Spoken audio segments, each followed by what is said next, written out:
దయచేసి మీరు గనక నేను పవిత్రంగా దేవుడి కోసం బ్రతకలేకపోతున్నాను, నేను దేవుణ్ణి హత్తుకోలేకపోతున్నాను, నేను దేవుని రాజ్యం కోసం కష్టపడలేకపోతున్నాను, దేవుని సంఘాన్ని నిర్లక్ష్యం చేస్తున్నాను, పవిత్రమైన జీవితాన్ని నేను పట్టించుకోవట్లేదు, ప్రార్థనా జీవితమే లేదు, దేవుని వాక్యాన్ని నేను ధ్యానించట్లేదు, నా కుటుంబాన్ని నేను పట్టించుకోవట్లేదు, నేను భార్యగా చేయాల్సిన బాధ్యతలు నేను చేయట్లేదు, భర్తగా చేయాల్సిన బాధ్యతలు నేను చేయట్లేదు, నా మాటలలో నీతి లేదు, నా ఆలోచనలో నీతి లేదు, నా జీవితంలో నీతి లేదు అని మీకు అనిపించింది అనుకోండి, ప్రాబబ్లీ నేను అనుకుంటాను మీరు ఇంకా దేవుని పిల్లలు కాలేదు, మీరు ఇంకా తిరిగి జన్మించలేదు.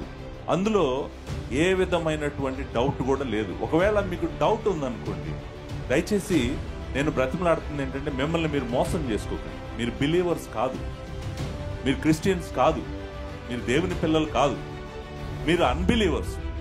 మీరు ఇంకా దేవుని కృప, దేవుని రక్షణ మీరు ఇంకా చూడలేదు కాబట్టి మీరు పవిత్రంగా ఉండలేకపోతున్నారు.